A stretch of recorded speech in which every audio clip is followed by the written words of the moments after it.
Excuse me. Hey, how you doing? This is John, and welcome to John's Long Box. I don't know what to say. Just woke up, a little sleepy, waiting for the delicious Tim Hortons coffee to activate. Just chugged out a cup. I see I got one person in the audience. How you doing? How's your Sunday? Oh, that's good. That's good.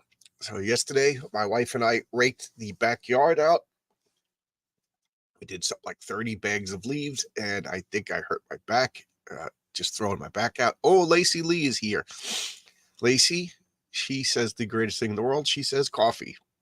So I guess I'll look at it. Hey, Tony Dimes is here. Tony, it's funny. I just turned on Instagram, and one of your rap videos polluting my mind, rotting my brains just came up with you young kids in your rap music. It's not the way Frank Sinatra intended music to sound. I just want you to know that. So today we're going to do Sunday comics. We're going to check out the Silver Surfer. I know Tony's a big fan of the Silver Surfer. Tony came on a couple of months ago, and we did the Silver Surfer series, which I didn't have, and I bought it so that we could talk about it. Turned out I really, really liked it. So Tony, for those of you who don't know, Tony Dimes, he has he's one of those young kids with their rap music. He's doing a song called Sunday Gravy. You can find it on Spotify. And Tony, you have a new song, don't you? You have a new raps. When you become a famous rapper, I'll write the autobiography comic book for you. Okay, so we got 4 people in the audience, and it looks like everything looks good, sounds good. I got a lot of interesting live chats lined up. For those of you who didn't see, Friday I talked with Dan Lawless. Dan Lawless is a wonderful artist. Oh my God, like just like the Frazetta style, just wonderful, you know. And we had a very long talk, and I don't know why, but I was like intimidated by him that I didn't even want to invite him onto my channel. I don't know, but he asked to come on, and we talked and talked and talked. Man, we talked for 2 hours. We could have talked more, but guy, 2 hours is hogging somebody's time. But he was so good. So go check that out. I got Asdrubal Cifuentes coming on Tuesday. And I'm sure you don't know who that is, but he does a segment on the Dice Tower, a board game channel called the Retro Board Gamer. I can't wait to talk to him. He just seems like the coolest guy. You know, I'm like a little kid, like wanted to be friends with somebody. He just seems like the coolest guy. I'm really excited about that. And I got a lot of talk. Andy Smith is coming on Friday. Friday. Yes, Friday. And I am so excited to talk to Andy Smith. For those of you who don't know what I'm talking about with Andy Smith, is he just came out with that comic Cord Drath. It's like a Conan. So yeah, I'm getting it over here. It comes with these player aid sheets, like, so if you wanted to play Dungeons and Dragons, hey Marcus, you know. And then here's the actual comic itself. I didn't read it yet, so I'm excited. I'm probably gonna read it tonight. At noon today, my buddies are coming over, and we're gonna play some Village Vigilantes. So, speaking of my buddies, I just said my buddies, and Dave just popped up. Dave is the Remora. He'll be over here at noon, and we're gonna finish recording our Villains Vigilantes segment. If you've seen on Thursday, and for the next 5 Thursdays, I'm gonna post these half-hour segments of our role-playing session. So this Thursday was character creation. So check that out. It's called Villains Vigilantes. It's a lot of fun. Dave, you didn't see him in the video yet, but he was sitting to my right, and he's the he's like the Submariner of the group. And unfortunately, he took the first hit because he jumped off the boat and went exploring. And I made up the NPCs before I knew what the characters could do, so I might have made them a little bit too powerful, but whatever. What is Lacey Lee? I believe I read this Silver Surfer series recently. It's the first of his own. Yes. I was very impressed by Stan's writing. Yes. This is the Silver Surfer's first solo series. Did I get the D&D Korath module? Is it in this? Is it in this? Is this the module? Because these are the player character sheets. I don't know. Is there a module in it? because I just got the comic and I got those sheets. So I guess I didn't get the module. Is it too late? Oh man. Hello, Agent Zero. Hello, Justin. I hope you like the Pit comics. Justin sent me a bunch of comics that he knew I didn't have, and he wanted to trade them for Pit comics, but I'm too greedy to trade.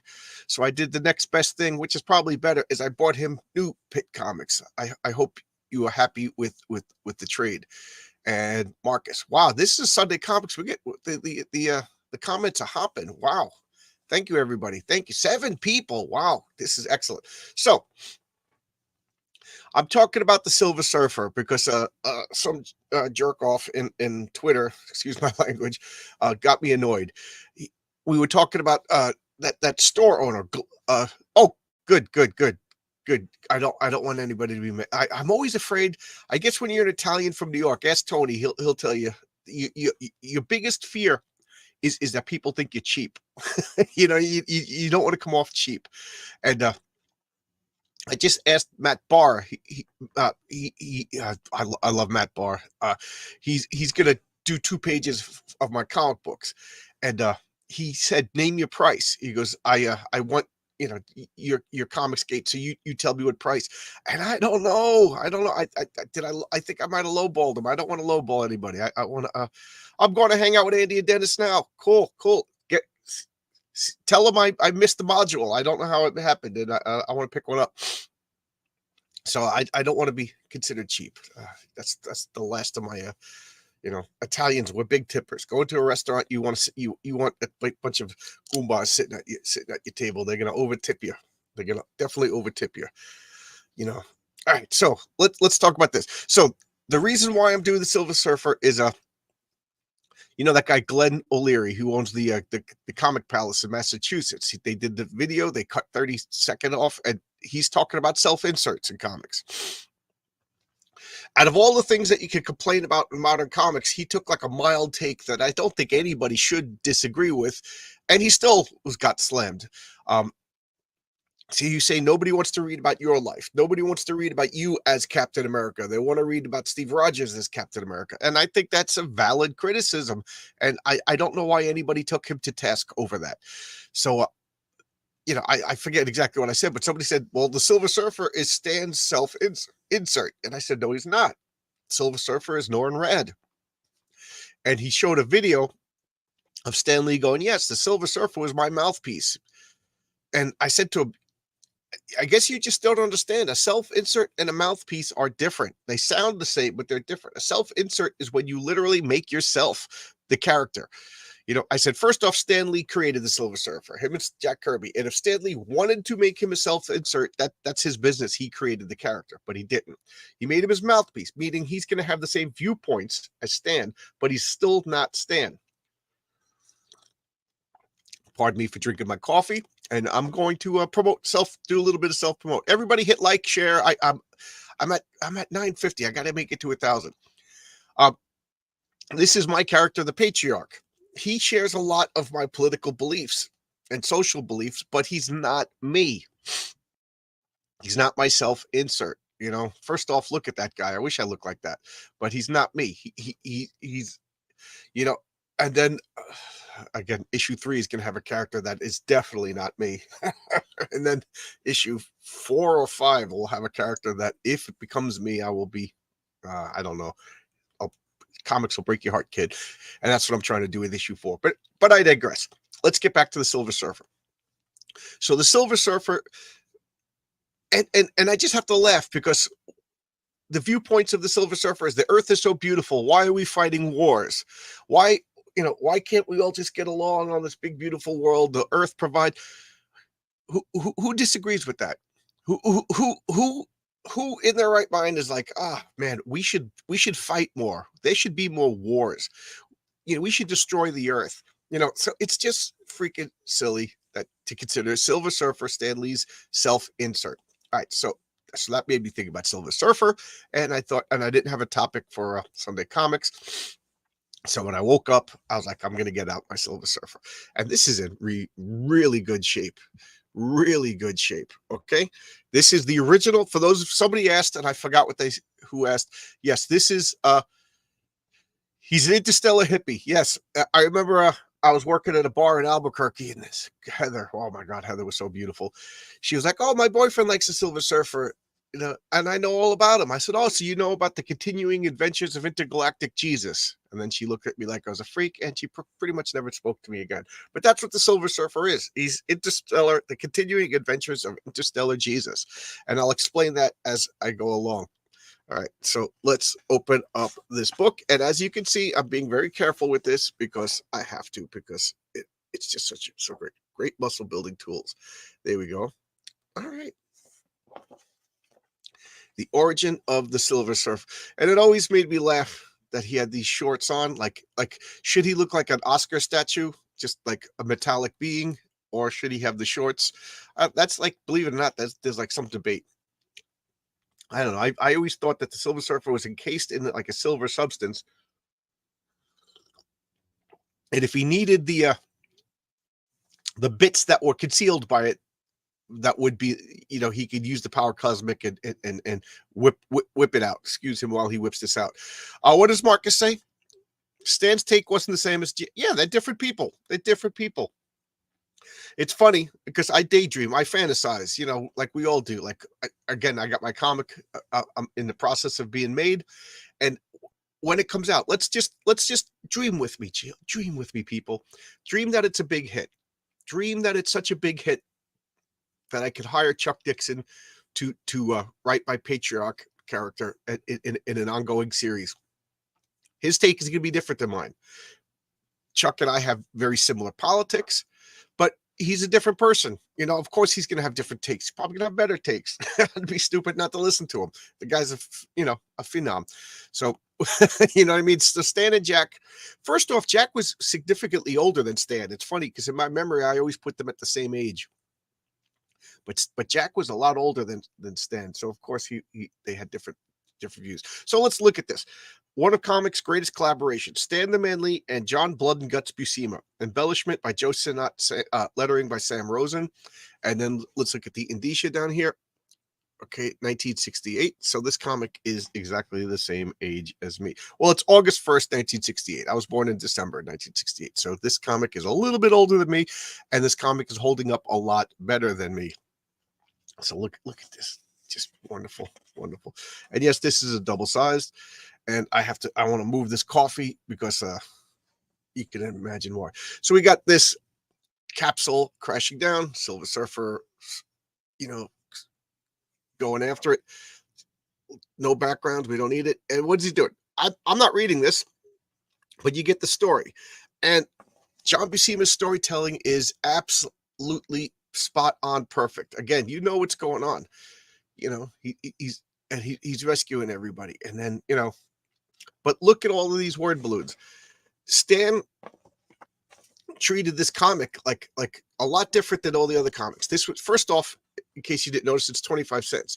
Second off, that means it's double sized, an all new booklet. So this is like a prestige comic. And Stan Lee wanted to, give you your money's worth. He also wanted to treat it like a little bit like higher quality comic than everything else on the stand. And then John Buscema, he wanted to really make a name for himself. Like I wasn't there, and I'm going to speculate, but I always had the feeling that John Buscema was always like a little bit like, I'm tired of being in the coattail rider of Jack Kirby, even though there's some people that'll argue that John is better, and technically John is better. His anatomy is better, but Jack's anatomy was crazy. I think John Buscema was classically trained, whereas Jack, I think, was more like on the spot, learning by himself. And they're both wonderful. I grew up loving John Buscema and hating Jack Kirby. I just couldn't stand Jack Kirby. To me, when I closed my eyes and I thought of Marvel Comics, I thought of John Buscema. And Jack Kirby was old fashioned. Jack Kirby was pretty much gone. I started collecting comics in like 74, and I collected Marvel. I wouldn't touch DC. So Jack Kirby was gone. He was over at DC at this point. He was coming back in a few years, but at this point, it was John Buscema was the king of Marvel.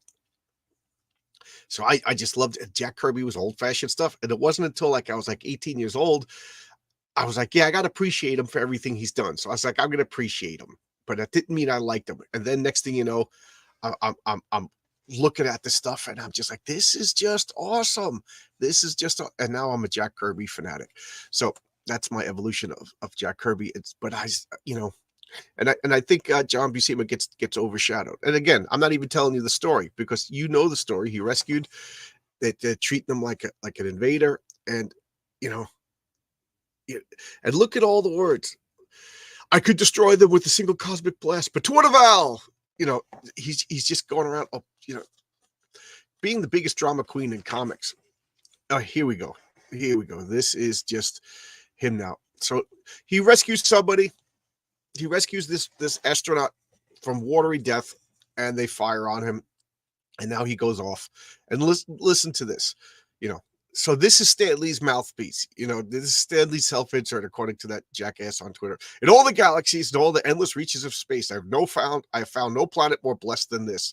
No world more lavishly endowed with natural beauty, the gentle climate with every ingredient to create a virtual living paradise.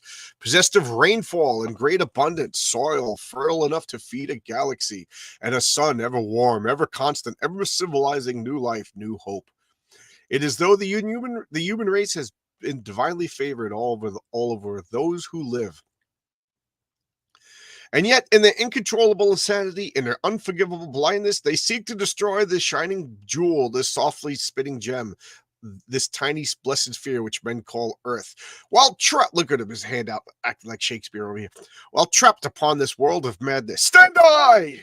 How much longer am I destined to endure this fate? I cannot even comprehend. So that's how Stan Lee talks. That's Stan Lee's self-insert, and that his mouthpiece. Yeah, because Stan Lee was a Democrat. He leaned to the left, but all the right-wing people, they wanted war. They hated the Earth. They thought humanity were disgusting. Yeah, I just love the way these baby brain people think. The shorts were probably drawn because of the Marcus. What were you going to say? Are you okay, Marcus? No, you're going to say the Comics Code Authority. You're probably right. And I look at this panel, and this unfortunate placement of this over here always made me laugh, that he had a bullet in his head. How much longer before the eyes may once again behold the wonders of the ever-changing cosmos? Because that's the way Stan Lee talked. And here we go into his origin, because you got to have an origin. And his Norrin Rad. He's on the planet Zenn-La, and Zenn-La is like a paradise. It's one of those, and that is such a trope.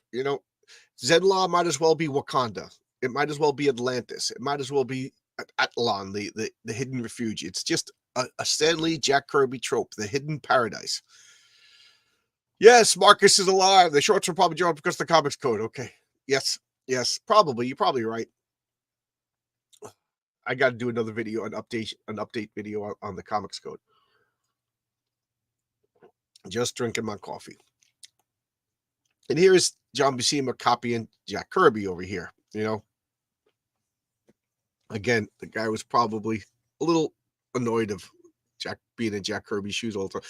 And he's going through a museum. Now, if this, I just thought of this now, looking at this page. If the Silver Surfer is the self-insert of Stan Lee, then Stan Lee craves war and destruction. Because look, if only I lived in the days of yore, when our race was still young and our galaxy born in, I approached the Museum of Antiquity where the remaining weapon of warfare, maybe something draws me to it like a magnet. Shall I enter and view its wonders? So this jackass doesn't even know what he's talking about. Mental transportation, to the time when Zenn-La was on. So Stan Lee, the self-insert of Stan Lee, wants war, destruction, and barbaric times. Come on, you jackass. You don't know what you're talking about. Norrin Rad is Norrin Rad. Stan Lee is Stan Lee. So look at this, the Spectacular Spider-Man. So look at this. This is at the ultimate. Exactly, it began on so many planets. Only So he gets a thrill. He goes, I must see more by studying the past.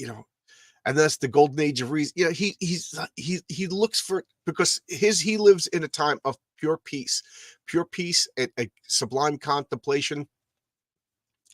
They said later, and it makes sense that like the Zenlavian science was so good that they were effectively immortal.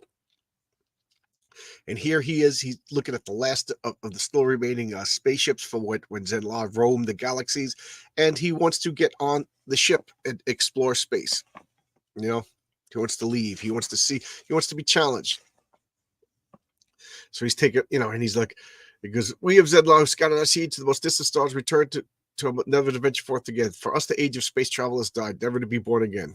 Closing time, citizen. So now here he is. He's just in the Himalayan mountains, and he sees Yetis, the abominable snowmen, and they attack him. Why? I could destroy these all with but a gesture, and blah blah blah blah blah blah blah. Look, I love this. He's just in torment. And yet, where can I go? The celestial currents are forever died. So now he's going to recall his adventures with the Fantastic Four. He's got to bring you up to speed. So here he is with the Hulk. They got a flamethrower. I love John Persima's Hulk. Look at this. He just looks like a brute. And then the classic story with the Fantastic Four. When Dr. Doom tricked him and stole his powers, and Dr. Doom got the power cosmic. And here he is at the ruins of a temple, and he goes inside. He's going to live there temporarily as a hermit, inside this temple that only he has access to. And look at just, why? What can I do? Just could you imagine just like being a monk who lived this? Like, shut up. I came here because I want quiet. And here he is. So now he's talking to Shalabel. Shalabel is his woman, his wife, his girlfriend. And, she's just like, look at this beautiful world we live in. Can't you just like enjoy me, enjoy everything you got? And he's like, no, I must explore, mankind, we become tame. And, he's checking out all the museums and zoos and everything. And it's still not enough. He wants to go and explore, and nobody will listen to him. He is born with the wanderlust, and the scientists are like, no, we can't go out. And then it's like, something's coming because we've forgotten how to fight. We don't know how to defend ourselves. An alien is coming, and it's not just any alien. There's Galactus. It could be, what do we do? Our computers must provide an answer. That they don't even know what to do. They can't make a decision. They just, everything's been automated. Everything's been perfect harmony. That they employ the supreme weapon, and they fire this weapon at Galactus, and just the backlash is sending destruction. The scientists are freaking out. They fire it one more time because they need to survive. And what's going to happen? It's still coming. Their own weapons, and this is why we don't fight, because our own weapons are, we must surrender now and beg for forgiveness and grovel. He's like, Nornad's like, no, we keep fighting. We don't just grovel. Even though Zenla is being destroyed, a lot of filler. So Norrin jumps up in a spaceship, like to meet the alien. He's like, I will go. I will plead our case. I will explain everything. And here, he's on the ship, and behold Galactus. I love that. Behold the majesty of Galactus. Rise, puny creature, rise and face the monumental majesty of Galactus. Do not attempt to speak. Will serve no purpose, since I know why you've come, but your quest is vain. You cannot save your world from being ravaged by Galactus. I love Galactus. When Galactus shows up in a comic, it used to mean, oh my God, this is awesome. Galactus is here. This is going to be a comic that is important, that'll stand the test of time, that'll be around for. Now Galactus is just like, he's being chumped by everybody. Galactus is just like the biggest jobber. You make up your pet little self-insert character, and he beats Galactus. So Galactus has no meaning anymore. So Norrin, he's just saying like, nope, no hard feelings. And Norrin, I gotta eat. You eat, I gotta eat, and your planet is what I eat. So here it comes. I'm gonna eat your planet. And he's like, no, I'll be your herald. I will look for other worlds for you to eat if you spare. So you could do whatever it is you do, and I will go. And you don't have to expend the energy. And he's like, "Oh, I like that idea." And he's like, "And I willingly accept. I will explore the space." Look at this trippy dippy pedal, and he just, you have spoke, it cannot be undone, and you will be reborn. And I love this. He just like remolds Nornrad, and here he becomes the Silver Surfer. Look at that panel. I wonder who has that original art. That is just awesome. And he's like, "You are now the Silver Surfer, and I'll make the perfect vehicle for you. This board made out of the same substance, and forevermore you are my herald. Now go and find me a worlds to eat. So, my hunger." Now, this is like retroactively inserted. Oh, yeah. So let's talk about this before I bring up my point. So he goes down to show Shia LaBelle what happened.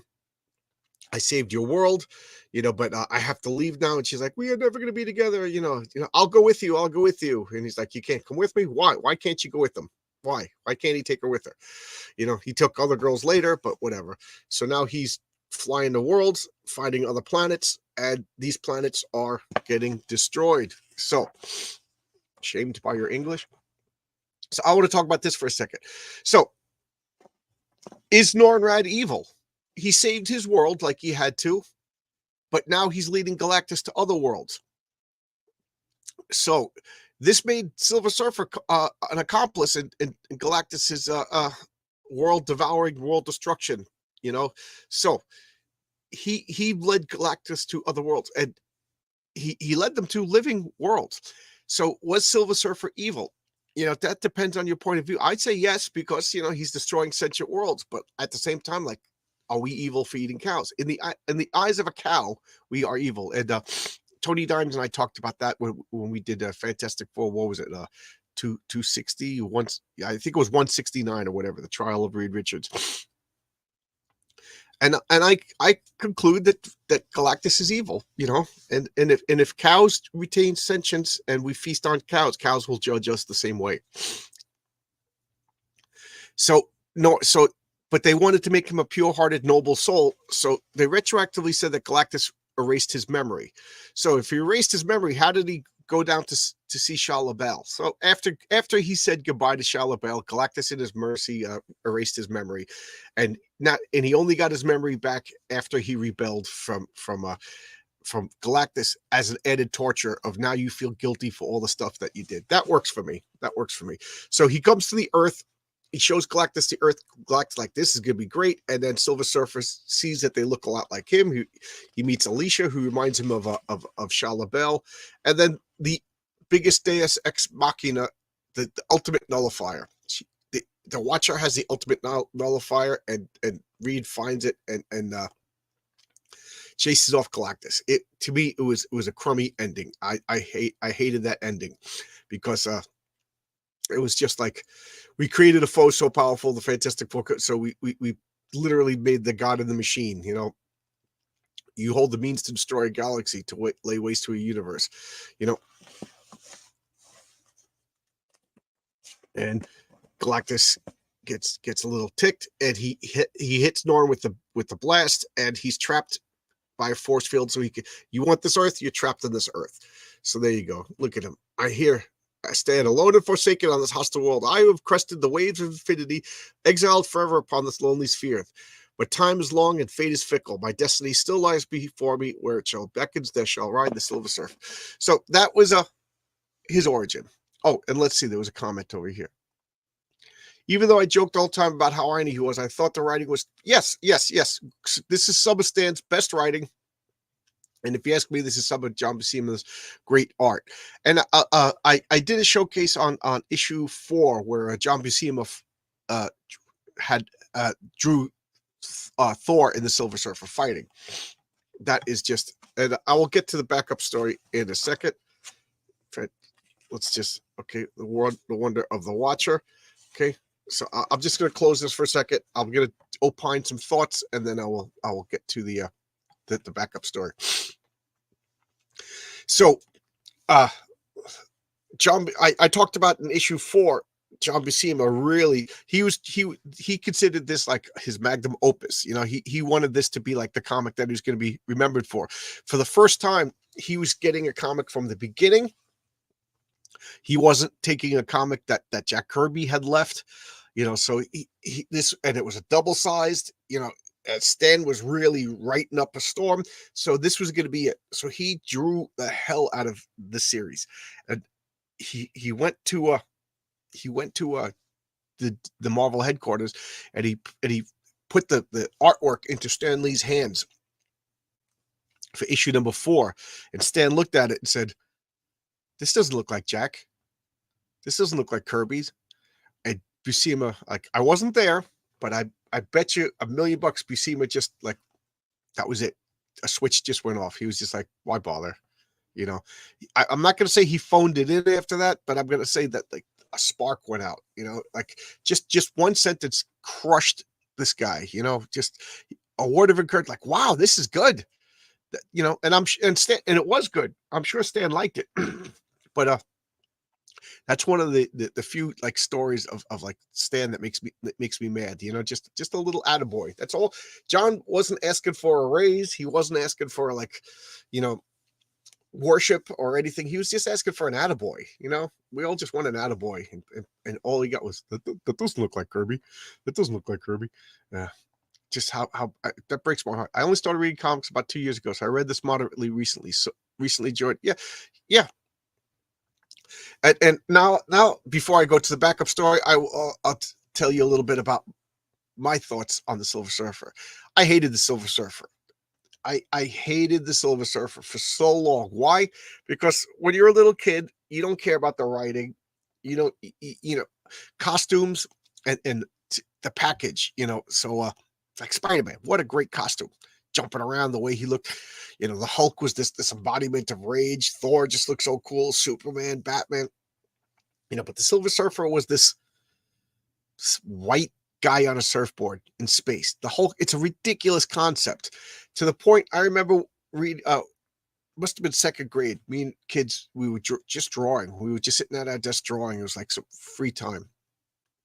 And I was drawing Hawkman, and he was just like, look at, and he drew a guy. It was just, no details. It was just, he drew a human figure on a surfboard. And I thought it was so boring. And he goes, it's the Silver Surfer. And I just go, that's lame. I thought he made it up. It was so lame. I thought he made up the Silver Surfer. No details, no big S, no F, no Spider-Man, no spider symbol, no lightning bolt, nothing on his chest. He was just an outline on a surfboard. And right then and there, I said, this is this. And he just looked at me like, no, it's real. I'm like, nobody would make a superhero that lame. Silver Surfer. He surfs through space. I was like, there's not even water in space, and I always hated it. It took me years, decades before I liked the Silver Surfer. So that's my little story on the Silver Surfer.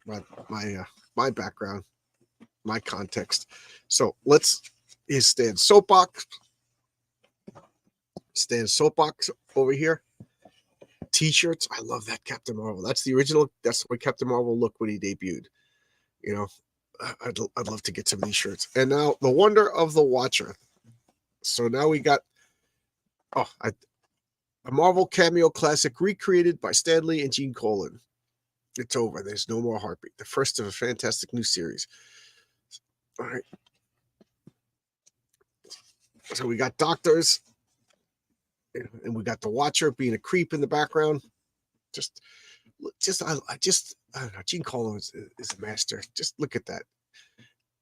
The shading, the angle, the slightly bird's eye view, and then you could see, like, the straps on this guy, the patient's face. It is just so good. Just so good. I'm not even talking about the story, just this art. And look at the Watcher over here. And then we got this huge. I always loved the Watcher. Just thought the Watcher was the greatest concept. Just so cool. And now we have the history of the Watchers. Our world was a legend. We existed. Beyond the further other cultures. How could we? So now they are victims, not victims. They are the greatest race. They evolved first. They reached perfection, and They're the ultimate liberals. They think, we are so good, we are so perfect. We are gonna go help everybody else. Nobody else could make it on their own. They need us. We are the saviors. These poor primitive people can't make it unless we help. So they're gonna go out and they're gonna help all the other races, all the other planets. You know, look how good we are. Look at our virtue. We're gonna go and we're gonna make all the other races just like us because they are inferior. So they're turning into energy, and as energy, they could fly around at unfathomable speeds, and they're finding other planets. And when they find these other planets, they're like, look at you barbarians. You're not like us. We're good. You are flawed. You know, you can't live in your cities and your squalor. You probably can't even get IDs to vote. That's probably how stupid and backwards you are. So we're gonna help you. Look, we're gonna give you technology. And they're like, you see, here we go. We're gonna help you. We're gonna, and look here they and it's all good intentions. It's all good intentions. Look at this. We're gonna build these for you. Oh, how grateful. Yeah, yeah. And they turn into energy and they leave. And they come back a couple centuries later. Look at this. We got space rockets. We got these cool capes and banana hammocks. Look at that. We didn't have banana hammocks until the Watchers came. And check out these missiles. Look at these missiles. And what do? They're firing on another planet, nearby planet, and then the other planet get destroyed. Boom, boom, nuclear devastation. The other planet, instant retaliation, fires, boom, boom, boom, boom, boom, and both planets are destroyed because of their help. Kind of like how the Civil Rights Act destroyed the American inner cities. People had 65% of them raised in the two-family households. Now what, 23% have because the Watchers are space liberals. And like, what have we done? The difference between the Watchers and liberals and progressives is the Watchers actually learned that interfering and helping people cause them to become dependent upon you and destroy their societies. And the Watchers stopped. So now the Watchers feel guilt for what they've done, and they just observe. They observe and they record, and they do not interfere because their own hubris destroyed two worlds. So what do you think of that? Somebody on Twitter said that they never saw the backup. So that's the origin of the Watchers. This is the origin of the Silver Surfer, and I really got to break out the issue. I think it's issue number 2 with Mephisto. Oh my God, that's my favorite issue of the series, the Mephisto issue. That is the issue. I don't know how. It must have been in a collection. That is the first Silver Surfer story that made me like the Silver Surfer, and as such, I'm very very fond of that story. So here we go. I usually talk for an hour. So this is the point where if the chat doesn't ask questions or anything like that, I'll cut out. So anybody want to say anything? I'll give you a pause to refresh, to drink my delicious Tim Hortons coffee. Anybody got anything to say? Anything? Bueller? Nobody? All right. So I guess we'll cut it. We'll cut it here. Oh, just we got a comment. What do we got? It was good stuff. So read some of the Watcher stuff because of the backup. Yeah. They had Watcher stories in the next couple of issues. Oh, Abrax, thank you're welcome. Thank you for watching. Thanks for I get a kick out of this. I remember doing Sunday Comics and there was 0 viewers, and I'm just talking into the void. So it's really nice to see people show up. It's a lot of fun. I guess I'll call it quits now. Looks like everything's winding down. But thanks a lot, everybody. I love this comic. Let me ask a question before I leave. So, is this, draw your own conclusions now? Don't be peppered by my view. Is this Stan's insert? Is this a self-insert? Is this a Stan's? And this was also viewed as there's always been politics in comic books. No, populism is not politics. Populism. Name a political party. Take care of my back. Oh, thank you. So Lacey was here at the beginning when I was complaining about my back. I was raking leaves, and man, I I uh, I raked a whole bunch of leaves, and then I went and I sat in my recliner and I fell asleep. And when I got out of the chair, so I think that was my stupid move. I probably should have taken a hot shower right after raking the leaves. I shouldn't have just taken a nap. That was my mistake. It's not a self insert. I agree. It's not a self insert, and it's not even political. Because name a political party that thinks, yeah, the earth is disgusting, it should be destroyed, and war is great. It's it's philosophical. It's you know, it's oh, it's the hero's journey. It's not political. Yeah, okay, yeah, I didn't even think of that, but I'll agree with you. Lacey, where do you and Abrax live? Where are you guys? I'm just curious, just curious. Uh, but yeah, he's not a self insert. So there you go. All right.